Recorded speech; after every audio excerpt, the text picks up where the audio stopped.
Hello and welcome back to the GorillaBiker.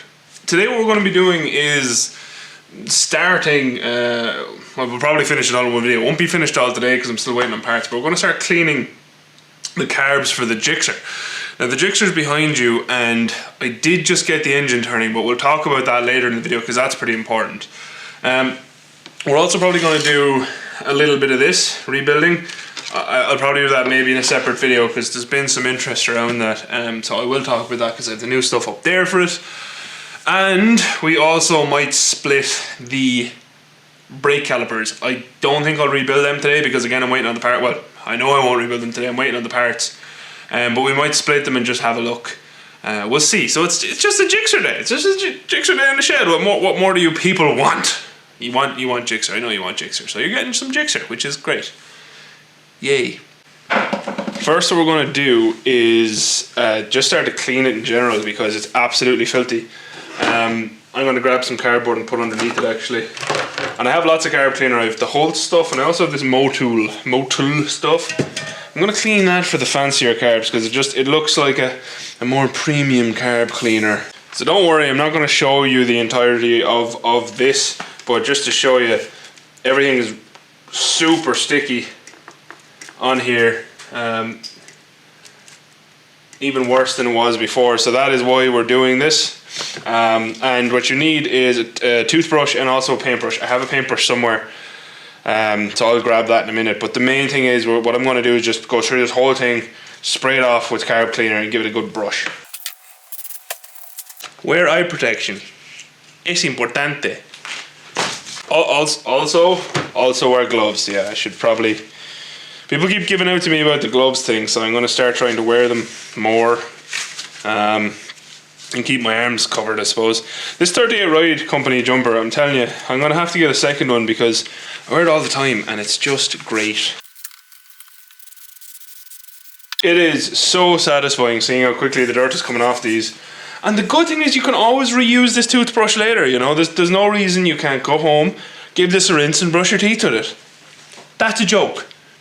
Don't do that. Those lines definitely need replacing, so we're just going to pop that off for now. Alright, now we're going to try open these thingamajigs. That's so I can get in at these. And I'm actually going to grab just an empty tray for any stuff to go into. I know I need to buy proper workshop gloves. I will get them. I promise. So out of this guy comes this little spring and this little cap it sits on. So I'm not even sure should I be taking these apart. I think I should, but they could actually come out with all the caps separately. I think it'd be easier to take it all off and then have it as one, so you know, we'll see. I could mess this up completely, but I'd like to change this line between them anyway, to be quite honest. So it is probably better to take them apart completely, because that line it's not looking the best. And I have an orange line, a silicone orange line that I think will work with it because it's fuel line, so it should work, or at least at the very least it's resistant to fuel. And a disclaimer, if anyone's watching this, I have no idea what I'm doing. I have rebuilt carbs before, but they were not big ones like this. They were much, they were like a single carb type of deal.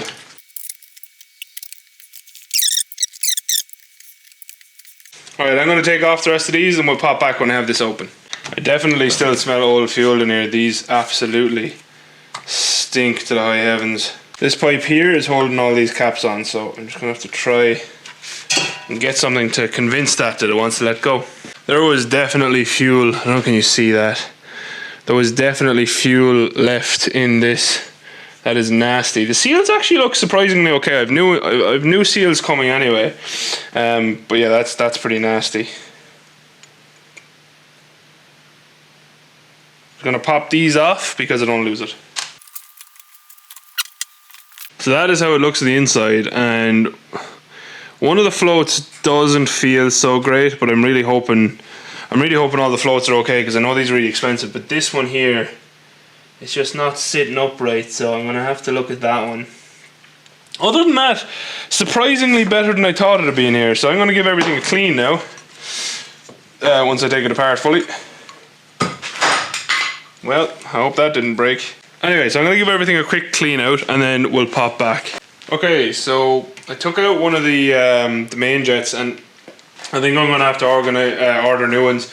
There was fuel definitely left in these float bowls, which is a pity because these really just look very, very, very corroded, and I'm gonna try clean them up. But I think I'm gonna have to order new ones. It's even really hard to get the number off these, like what size they are. So, you know, but we'll figure it out. It's not that big a deal. I'm gonna keep taking these apart because the whole thing needs cleaning anyway. I'm gonna have to get the slides out for the floats as well, so I can get into the actual air one. Because like this, even the throttle bodies are completely jammed up, so we'll see how it goes. But yeah, not ideal, not as clean as I was hoping it's going to be, but it's also better than it could have been, so it's not that big a deal. So I'm going to keep taking these apart. I'm going to take out all of the jets. I'll show you how to do that now in a sec, and we're going to go from there. So the main thing with these is just be careful. So this is your main jet here, and you just want to slow pressure on it and turn it out, because these are going to be, if it's as gunked up as this one, it's going to be jammed up good. And you can see this one is absolutely rank as well. Like if I try spray through that, it's, you know, stuff is getting through, but not a whole pile. So they all need to be super soaked. I have a feeling that on the SRAD, the outside two are different from the inside two because of the SRADness. So I'm going to get a different cup for these ones, and then my outer ones can go into this cup. Just keep them separate.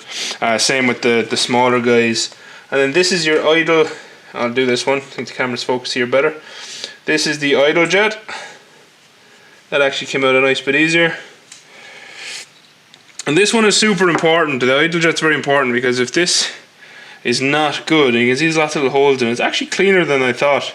These probably are reusable, which is great. But these guys, you know, if you don't have these right, your bike just won't idle correctly. So okay, I might better read the number off this one. I'll have to check in a while. But all I'm going to do is just take these all out, get them soaking, and get them as clean as I can. So next, for the floats here, this little pin here has to come out of the float in order to actually lift it off. And then there's another screw here. There's another screw in under here. So I'm going to try to do that now. So there's a little tiny spring right here, and that's what we had to get off. I don't know, can you see that?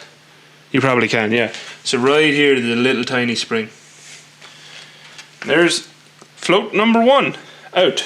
Basically what you want to do is clean as much of this as possible and just, you know, blast everything off with compressed air then when you're done.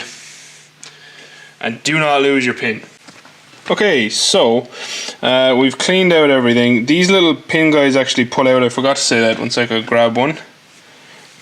These little fellas, they're your float pin slider one things. Focus camera, come on. I'll get it against here. Come on.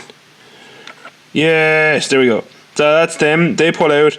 I stupidly damaged one when I was trying to clean it, so I have to order for them anyway. The spring came off, and I have no idea where it went. Other than that, like the actual bowls themselves look pretty clean. There was still stuff left in them, unfortunately. So it's a bit of cleaning and messing here. These look okay, but other than that, this side it looks pretty clean. So I'm going to leave that as is. And here's all the parts. I'm just leaving them in there too. So next we're going to take off these bambizzles. I hope these come off as easily. Oh, thank God. That was quite a lot of force applied there. I'm just going to grab another clean tray for these ones. You want to be really, really careful taking these things apart, because if you break any of them, like all this stuff is expensive. You know, these pins and just everything is not cheap, so you wanna be careful. These diaphragms are particularly expensive, so you wanna be Super careful with these. Thank God. Yeah, just be really, really careful with these things, because if these don't want to come out, you are in trouble, my friend. So this is why you just never really want to leave, you know, this sitting in fuel. Like you can see, there's just crusty fuel all over that coming off on my finger. So I'm trying to clean it as best I can, but these pins are really, really not liking it. I've lost my toothbrush of mercy. I don't know actually where I put my toothbrush. I won't be able to brush my teeth tonight.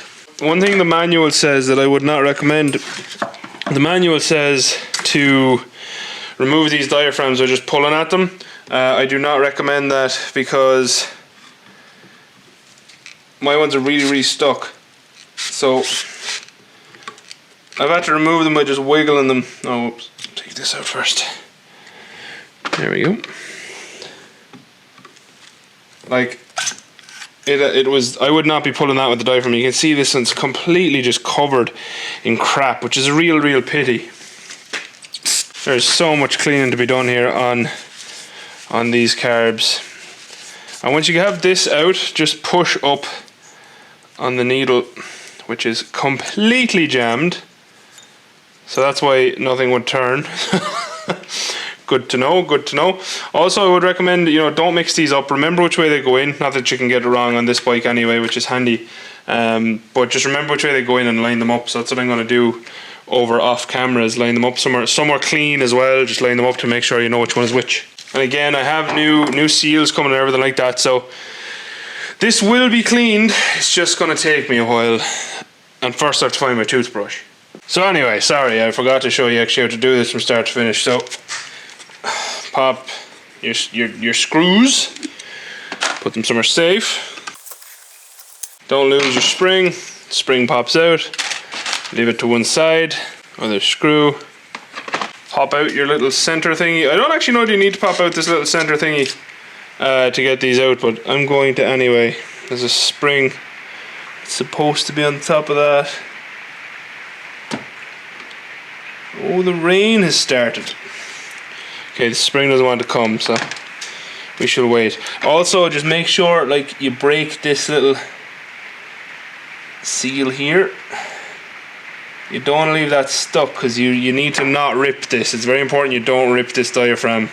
They're like really, really expensive. So make sure it's all loosened off. And then just slide her out. And then push up on the needle. I don't know, am I using the correct terminology for all these, by the way? Correct me if I'm wrong. And then that's the diaphragm out. It's straightforward enough to do this, but it's definitely a daunting task if you've never done it before. It's not something I'm overly comfortable with doing myself. So if you're following these videos along, you know, just bear in mind, this is me just kind of learning how to do this as I go. I've never done this properly before, so it's a bit of fun trying to get this jigsaw back running for me, you know. Take everything you see with a pinch of salt. Last update before I go to bed. The main unit's fine. This one's really stuck, and any advice for how you unstick this the turny bit, the butterfly, would be great, because I've been trying to free that up and clean it for ages. It's like, I don't know, do I need to change the spring or something, but it's really, really, really stuck. It's actually hard to turn by hand. This one's the same, and this one is slightly less bad, but still not good. I forgot to record how you split them, but how you split them is you literally just remove these two bars, which are just, you know, straight bolted through, so it's fine.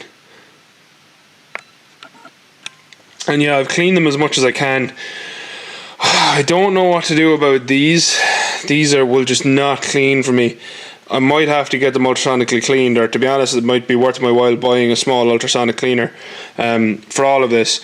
I have decided, looking at these, I think I'm going to buy, I think I'm just going to buy new ones. Some exciting news before I retire for the evening. If you want to make sure your engine's turning, click it up into a high gear, grab your back wheel and just turn it, and this engine is actually turning pretty freely. Not amazingly freely, but it's turning, so I am very happy, Michael, you know, with that one.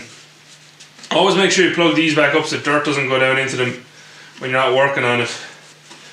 But yeah, I am super happy. I'm super happy so far, you know, like the engine's turning, that's a big thing.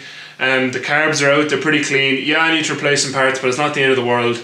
The fuel stuff, the fuel pump stuff is here, so we're getting there. The only thing is, I'm pretty certain my starter motor might be dead. Time will tell when I plug everything back in, because there's lots of stuff plugged out. So we'll see. I hope it's not dead, but like I said, time will tell. I'm really getting excited now. We're getting close. We're still far away. We're still really far away, but we're getting close. And these actually feel pretty good in oil, so I might be super lazy and not change them yet, because if they're working, they're really expensive. So if they're working, I might try leave them for now. The chain actually is pretty supple as well, so I might leave that where it is for now as well. And this is the old Packtalk, which is being changed just because I got it for so cheap, and it's full of shit as well. So I'll probably actually pop that off now. Yeah, we're getting there on the Gixxer. So this is just an update video. I know it's not as like produced as most of them, but I was just working away in the shed and lots of people have asked to see this, so I decided to show you. So if you've watched, thank you very much for watching. As always, a massive thank you to my patrons. I really appreciate the mental support as I go through this build. And yeah, until next time, thank you very much for watching. Adios. Outro crew. This is why I've been saying leaving bikes like this sitting is a crime against humanity. There is no need for this to be in this state. If it was just a little bit looked after, even if the fuel had been drained, it probably wouldn't be so bad. But just to show you the big problem, it's really these guys turning there. That's how stiff they are. And I really don't know how to fix it. I think ultrasonically cleaning them might fix it, so I might just buy an ultrasonic cleaner. So let me know, do you think I should buy an ultrasonic cleaner? I think I probably should. Bye.